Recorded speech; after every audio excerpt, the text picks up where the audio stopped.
Chapter 39. Gauri turned her head toward the back of the shuttle. I still don't understand why you brought the twins. Kivasa smiled broadly. They won't let me out of their sight.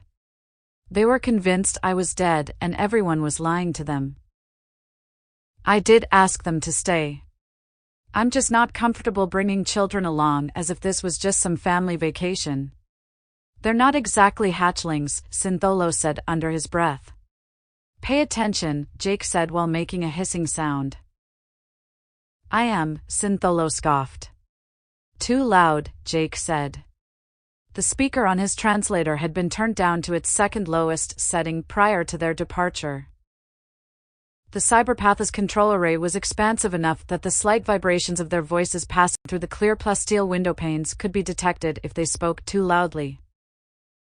Jake was crouching next to an open wall panel with a row of exposed wires carefully arranged in front of him. There was a color-coded tag hanging from each wire. A small device on the floor next to him flashed every time it detected a scanning pulse from the array. More debris, Syntholo whispered urgently. Where? Kivasa asked quietly as she turned her seat. There, he said as he pointed to the dark mass of twisted steel. Kivasa sighed with relief. It wasn't that large and was slow-moving. Using a combination of magnetic force and telekinesis, she carefully redirected its trajectory. Syntholo leaned forward and peered through the dense plate of armored glass. I think there's another chunk ahead, but I'm not sure. Where? It's still in the shadow of the array, Syntholo whispered as he pointed to a darkened region ahead of them. I don't see anything, Kivasa whispered. If there is a piece, it's not from one of the Cletharian ships. Jake, Syntholo said, down 5, nose 3, then 2 aft. The Loctarian picked up 4 wires, one in each of his 4 hands. He watched the flashing light next to him and touched the wires together between pulses. Each time the wires touched, the corresponding thruster fired in a quick burst. How's that? Jake asked. I think we need to move a little more to the left, Syntholo said. Front and back, just one should do it. Gauri looked around nervously. Stay calm, Kivasa cautioned. You're positive that Cyberpath can't access the shuttle? She asked nervously. How many times do I have to explain this? Jake said irritably. I've bypassed all of the navigation systems. They can't access computers that aren't active. Sorry, Gauri said. I just feel really exposed out here. You could have stayed back at the ship, Jake scolded. I wish to serve the princess, Gauri said defiantly, and you did say you'll need someone to operate the shuttle door. Stop calling me that, Kivasa grumbled. We have a big one, Syntholo said urgently while pointing out one of the side windows. Kivasa turned her head. There was a weak, blue, ethereal glow slowly tumbling toward them at the heart of a dark patch that shone against the beauty of the nebula around them. That's Cletharian, Kivasa noted, and it's still alive. She reached out telepathically and gently caressed the creature's mind, urging it to move away. She couldn't tell if these strange vessels were piloted by, or were, in fact, themselves Cletharians. A burst of telekinetic energy flowed outward from deep within its core. It rested motionlessly in space. The blue light at its core faded away into the darkness. Good work, Syntholo said quietly. That was a big one. I think it just committed suicide, Kivasa said sadly. I think I see a boarding hatch, Jake said as he looked out the window. We're still too far out, Syntholo said. Judging by the design, the cyberpath can purge sections that aren't needed.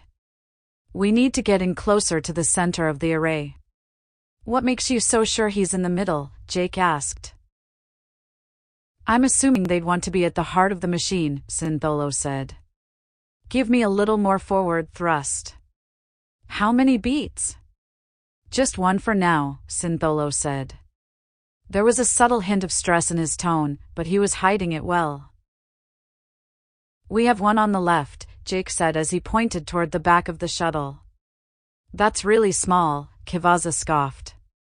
That's no threat.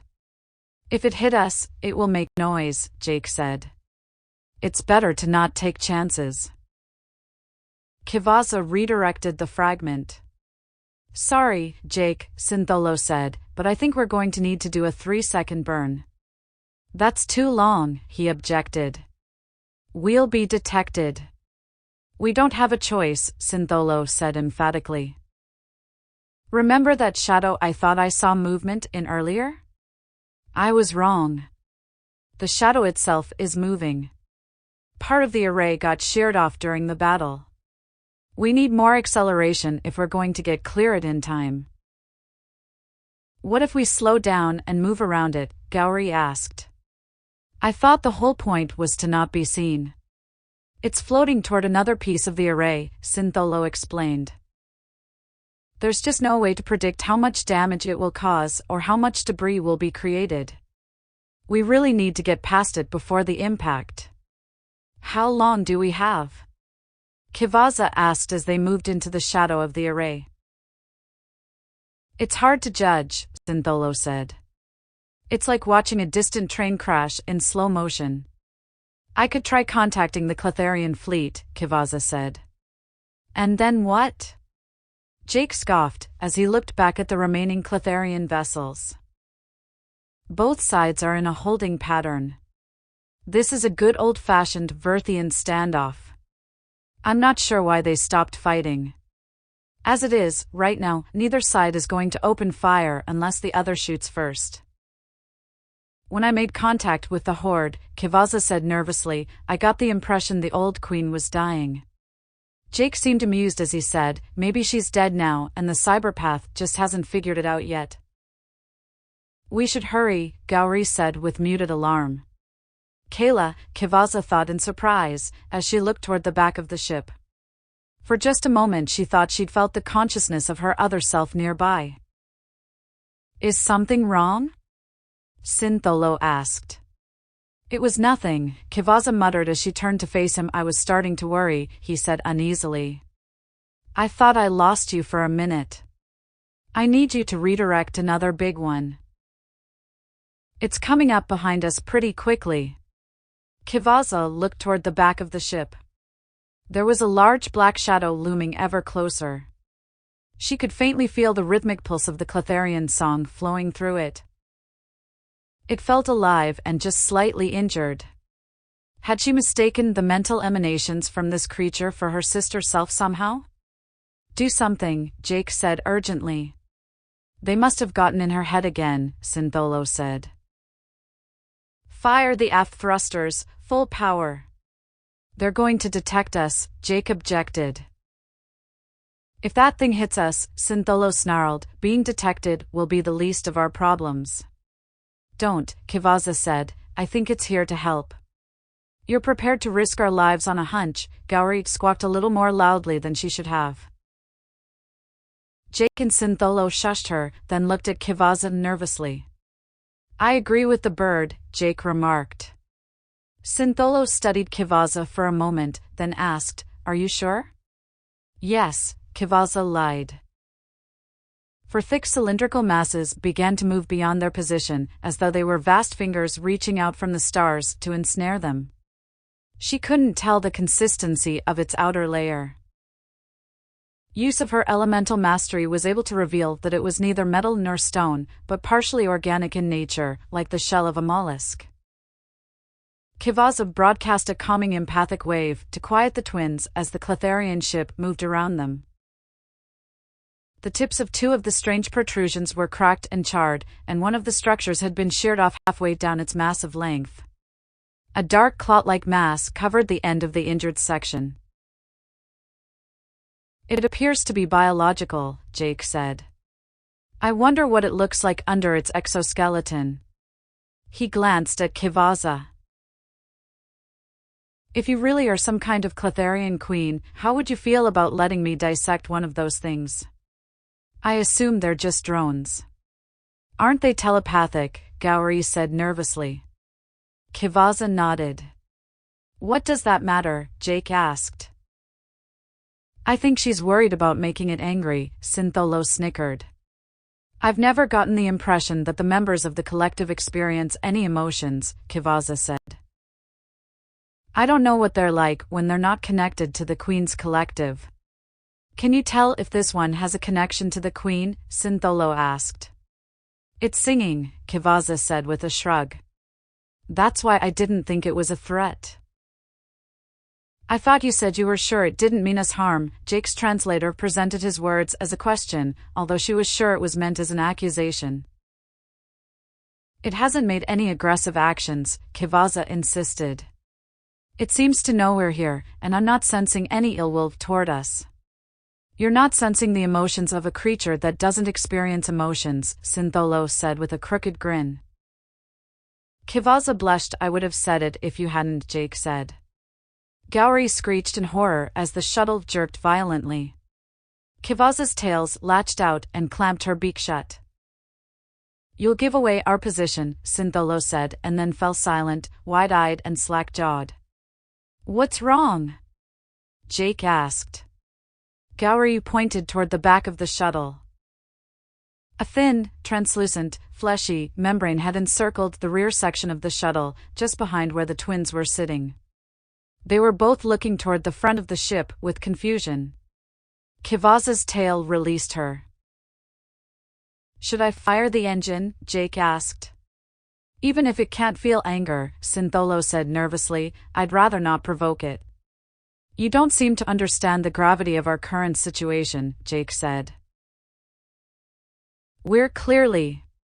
The ship lurched backward as the strange fleshy band contracted, pulled away from the shuttle, expanded forward, then gripped the side of the shuttle, drawing it further backward.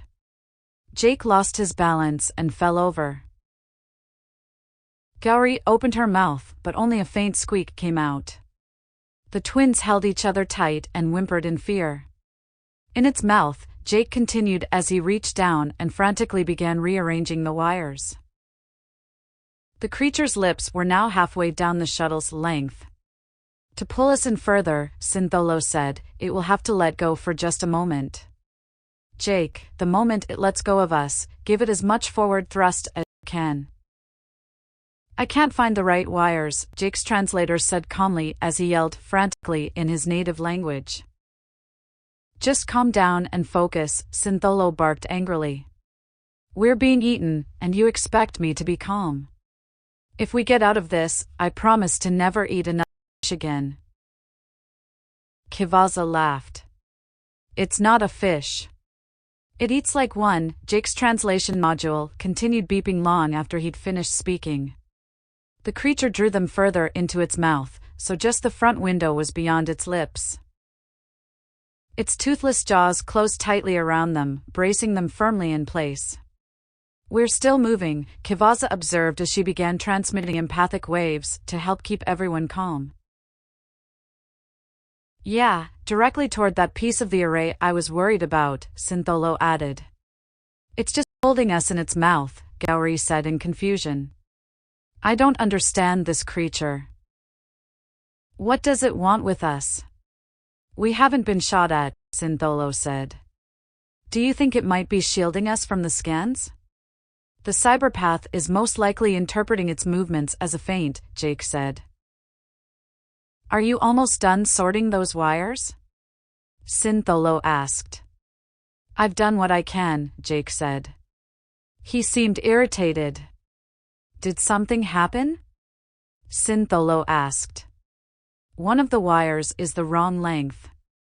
I'm concerned that the patch failed.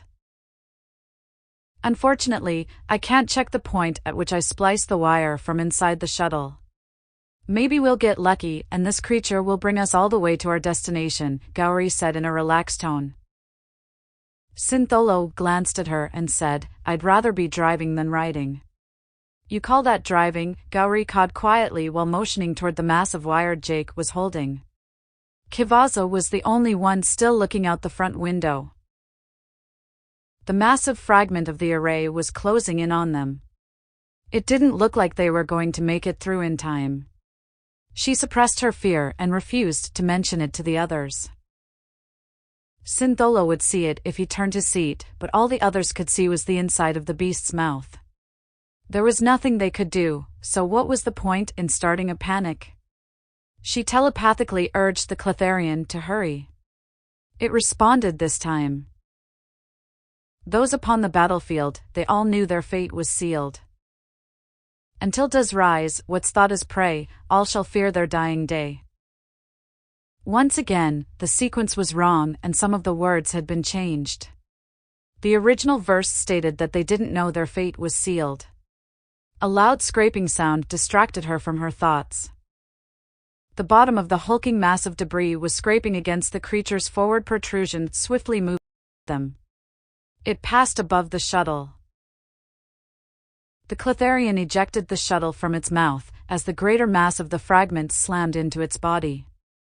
Kivaza felt the creature die under the immense crushing force of the impact, yet within it, she didn't feel a hint of pain or regret. It even seemed to derive a strange pleasure from sacrificing itself for her. But there was something else. The rest of the crew sat motionless in a profound stunned silence as the shuttle hurtled through space. They must have felt it too. Syntholo regained his senses first and started giving directions to Jake, who didn't respond until Syntholo called his name at least 4 times, but Kivaza couldn't be sure how many. The shuttle had turned to one side while moving away from the doomed creature. She thought she caught a momentary glimpse of something moving behind it just after it died. A stream of blood, perhaps? She knew it was dead, but felt as if they were being followed, long after the Cletharian's demise. The velocity and angle at which the shuttle had been expelled took some time to correct, but they eventually managed to get back on course. There was less and less debris the closer they got to the center of the array. Small repair drones were busy collecting the scrap and ferrying it away. "Where do you think they're going with all that trash?" Gauri asked. "As long as they don't decide the shuttle is just more wreckage," Syntholo chuckled, "I really don't care." "I'm a little worried about leaving her on the ship," Jake said while watching one of the drones flying by them. "We don't have a suitable environmental suit," Syntholo reminded him. "I know we were going to cut a hole through the hull," Kivaza considered, "but if we can dock with the array, I may have an alternative." "It won't work," Syntholo said with a sigh. "What won't work?" Kivaza growled. "I haven't even told you what my idea is, yet." "You don't have to," Syntholo grinned. "Stop and consider our specific scenario. If the cyberpath seals off the bridge and overrides all locks, there won't be any air to purify. We don't know anything about them. The atmospheric conditions on the ship could be deadly to us, or they may be able to increase the gravity until we can't move at all. You know there's more than one." Kivaza began. "I have a lot more experience with these kinds of situations than you do," Syntholo reminded her. "Kobe Tomj will only filter the air you're breathing, but won't work if there isn't enough oxygen in the environment to begin with. The psionic variation of the same ability just isolates a pocket of air in your vicinity. Eventually, you'll use up the air in your little bubble. With Dark Force, I can turn to a shadow, but even then I still need to take a breath from time to time." Kivaza looked at him sidelong. The Changeling, Iron Nightmare, and her brother Vance both had a knack for Dark Force. Learning those capabilities could be beneficial. "Then there's Mystrionics," he continued. "As long as there's enough of the right trace elements in the area, it's reasonably effective, but it was really designed to protect it against toxins released into the environment, not environments that are toxic to begin with. The one mystic talent that would be best in this situation is simply one we don't have. Well, unless one of you is a loresman and has been keeping it a secret from the rest of us." Syntholo smirked slightly, cocked an eyebrow, and looked around the room. "I didn't think so," he snickered. "Not that even that would help if they open all the airlocks. There has to be something." Kivaza began. "She came along knowing we didn't have an environmental suit with a helmet large enough for that beak of hers," Jake interrupted. "Now she has to live or die as a consequence of that decision." Kivaza looked over at the twins.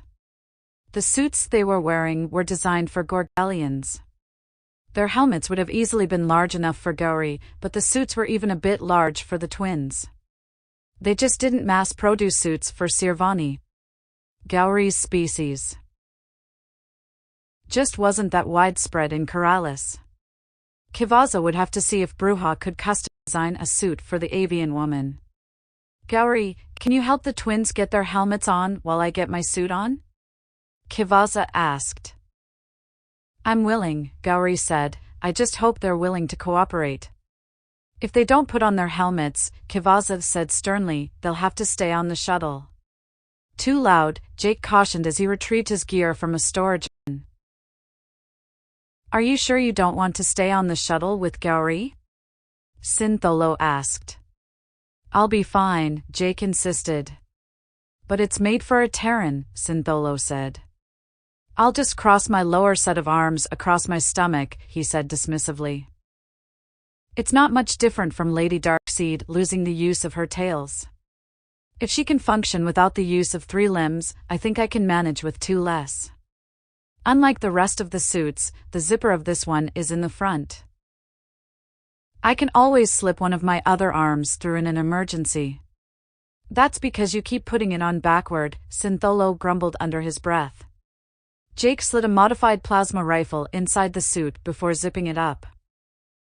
He strapped a gun belt with twin pistols around his waist and adjusted its position for his arm length.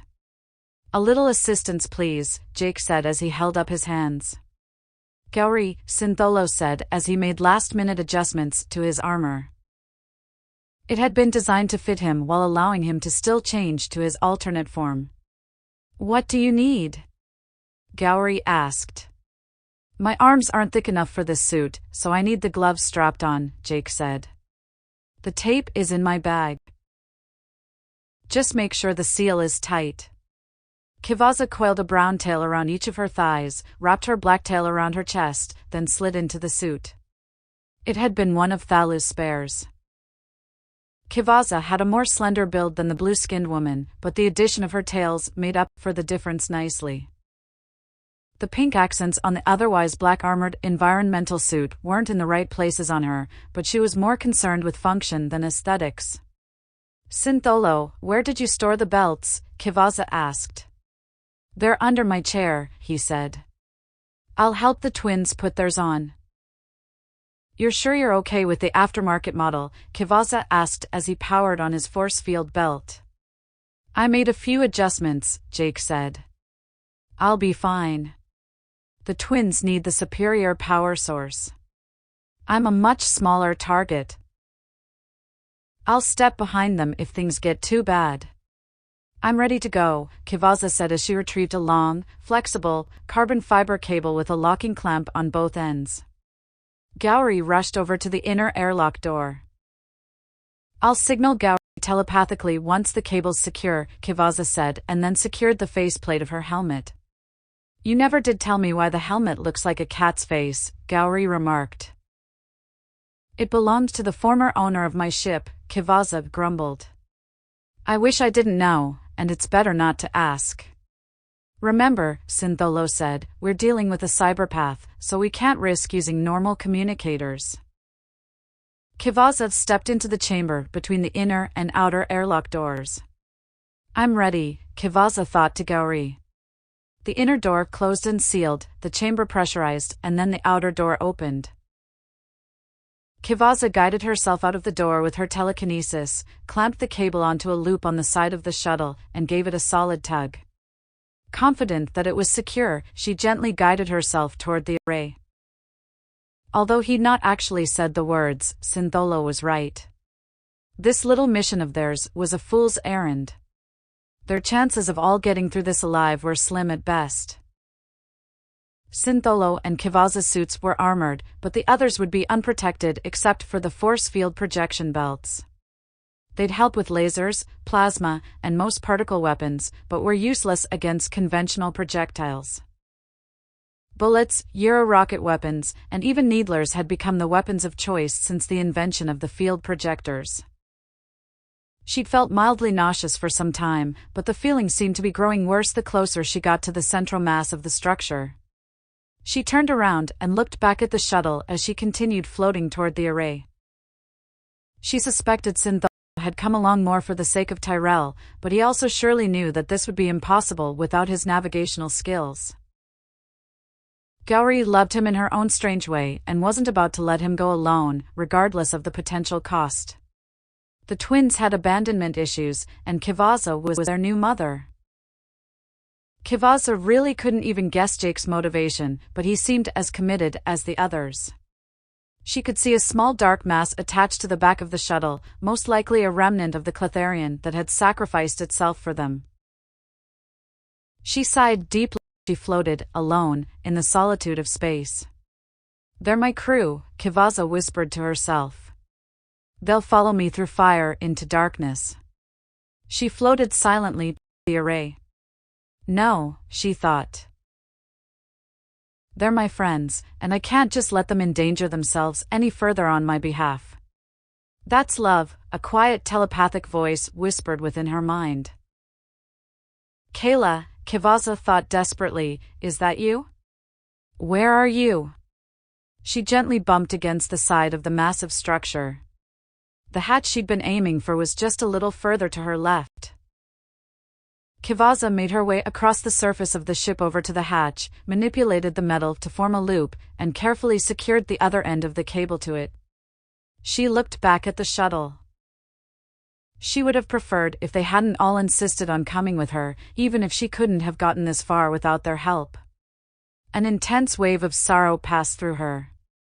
"I'm here," she reached out with her mind, through the darkness.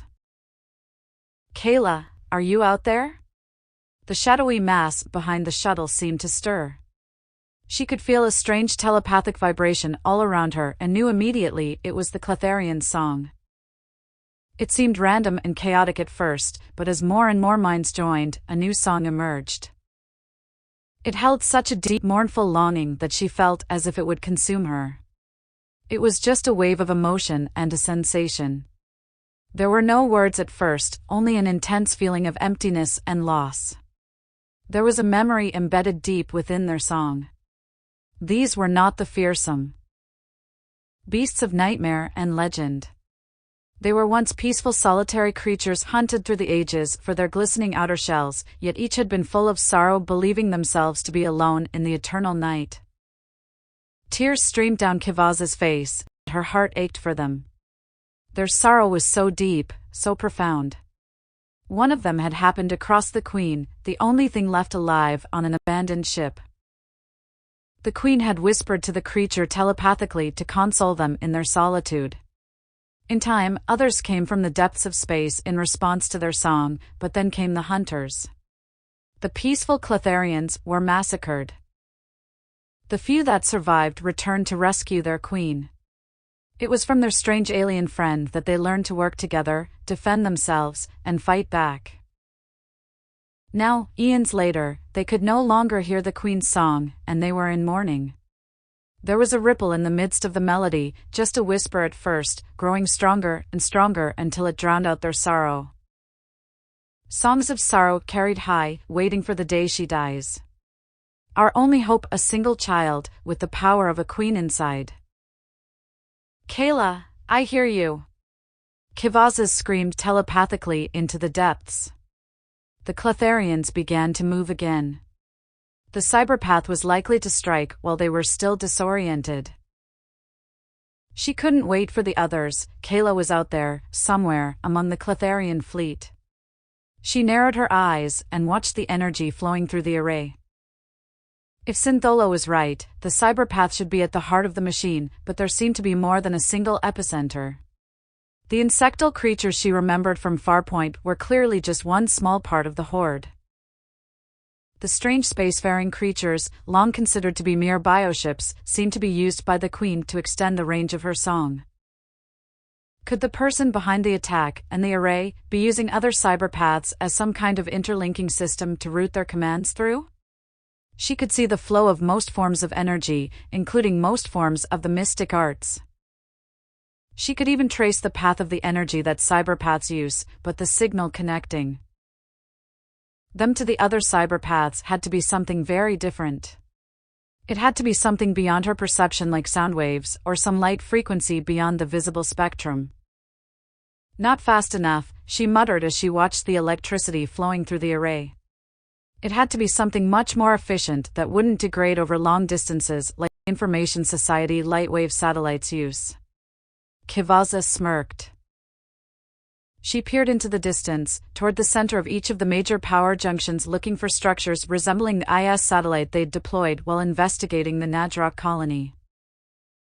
Those look like uplink satellites, Kivaza considered. Tyrell said they're only for short-range use. There has to be a light wave transmitter around here somewhere. She reached out to Gowry's mind. We're connected, but tell them to wait there. I'm trying to locate the head cyberpath. I think we're in the wrong place. Unfortunately, there was no way for the woman to respond. She grumbled under her breath. She hadn't taught Zico how to mind speak with her like she used to do with her brother Vance. She was concerned it might make his brother, Yari, jealous. Her reasoning seemed sound at the time, but right now it would have been incredibly useful. Kayla, Kivaza broadcast her thought toward the Cletharian fleet. I'm not sure if you can hear me, but I need to explain to you how the cyberpath is controlling so many ships. There are several uplink satellites distributed throughout the array. You need to tell the Cletharians to destroy all the relays to disable the communication array. Can you do that? I can't find the lightwave receiver, but the signal's branching out from there through all the uplink relays. She suddenly realized the slight waves of nausea seemed to intensify just before each pulse of energy flowed through the relay points. The unpleasant sensation, although muted, reminded her a little of how gate travel made her feel while it was folding space. That's it, she said triumphantly. I need to go talk to the others. I'm heading back, Kivaza thought to Gowry. She made her way back to the side of the array, planted her feet firmly against it, focused all of her Kobe-Tonge-enhanced strength into her legs and launched herself toward the shuttle. As she floated toward the shuttle, she found herself wondering about the strange creatures that had long followed the Cletharian queen. She'd always assumed that they were a single species, but clearly that was not the case. She'd been given a glimpse of their origin through their mournful song, yet still felt she knew nothing about them. The recorded history of Corrales was riddled with the name of the collective. Long before the younger races reached for the stars, the word Cletharia was a thing of fear and loathing, yet not even the people of Elderos knew much more than the place where they had first been encountered, the planet Clethar from which their name had been derived. They were to be watched and avoided at all costs. Kivaza telekinetically adjusted her angle of approach. All she'd ever known about them, in any lifetime, had been mere rumor and supposition. She looked across the expanse of the pocket within the nebula. The Cletharian forces had taken up new positions, and many of them were leaving, heading off to destinations unknown. Kivaza looked back toward the array and saw that the pulsating energy flowing through it was beginning to slow. The standoff seemed to be coming to an end, and the cyberpath must have decided to permit the Cletharian withdrawal without any further conflict. Kivaza looked longingly toward the Cletharian fleet. She was so sure she'd sensed Kayla's consciousness, but where was she? She felt incomplete without her. She drew up next to the shuttle's outer airlock hatch and waved to Gowry and the others. The woman opened the outer door and closed it behind her once Kivaza had entered. The Cletharians opened fire the moment the room began to pressurize. The uplink nodes were all destroyed, almost simultaneously. The flow of electricity through the array and all of the interconnected ships ceased. The inner door opened. Would you mind telling us what just happened? Syntholo asked. What kind of communication device folds space? Kivaza asked urgently. Deep space relays, Jake answered. Why? Everything was calm for the moment, but Kivaza knew that somewhere out there, hidden in the nebula, was a deep space relay satellite. The cyberpath who attacked their ship and invaded Tyrell's mind was still out there somewhere and was unlikely to take this loss lightly. I felt space being folded. That's how they were connecting to the array, Kivaza said. The Cletharians took out the uplinks for us, but it's a temporary solution. We need to locate and destroy that relay. It's only a matter of time until the damaged systems are repaired, Syntholo said with unease. I have a theory, Kivaza said. I think whoever is behind all this has been hacking the brains of other cyberpaths, like they did to Tyrell, and using them to control their fleet. So, our choice is to kill all the puppets or the puppet master, Gowrie said in a strange cooing voice. Seeing as we can't find the master, Jake said. We should get to work killing his puppets. They're innocent, Kivaza objected. They're being used. How long do you think they've been here? Syntholo asked. What makes you think there's anything left inside of them? It would be a shame if everyone got all dressed up and then didn't go anywhere, Gowrie said in a strangely playful tone. I'm not sure how I feel about this, Kivaza grumbled. I don't see that making much difference. It looks like you won't be coming with us, Jake said. I know that, Gowrie scoffed. He doesn't mean you, Syntholo said nervously. Then who? Gowrie asked. Princess, Jake chittered as he pointed at the airlock. It appears your coach has arrived, and it looks like we won't be accompanying you to the ball. Kivaza slowly turned to look behind her.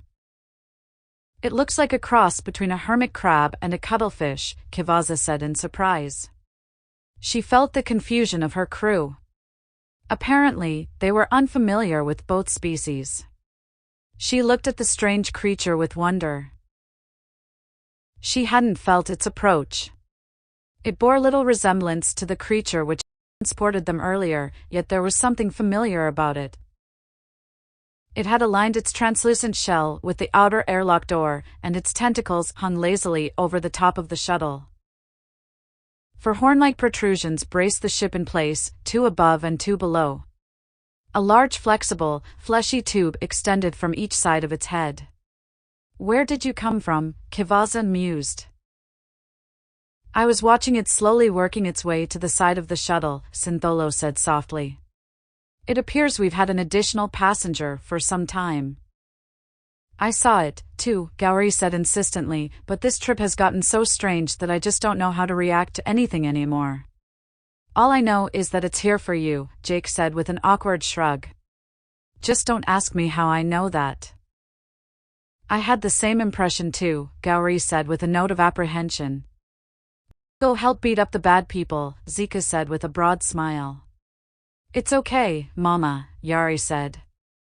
The big fish said it will keep you safe. You two can understand it, Kivaza said in surprise. The twins nodded in unison. It talks with its fingers, Yari said while pointing at its tentacles. The appendages were actually attached to its head, but there didn't seem to be much point in explaining that to the twins. I guess I'll be going then, she said as she studied the looks on their faces. They were all acting so strangely. Before you go, Syntholo said with a broad grin, let me give you a hug. What? Kivaza asked in shock. She stood dumbfounded as Syntholo approached her with his arms held wide. Stranger still, Gowrie didn't object to this sudden and bizarre display. Okay. Kivaza said as he drew close. Syntholo wrapped his arms around her, held her close and whispered, the others can't shield their minds. The creature seems to be broadcasting some kind of telepathic or empathic signal.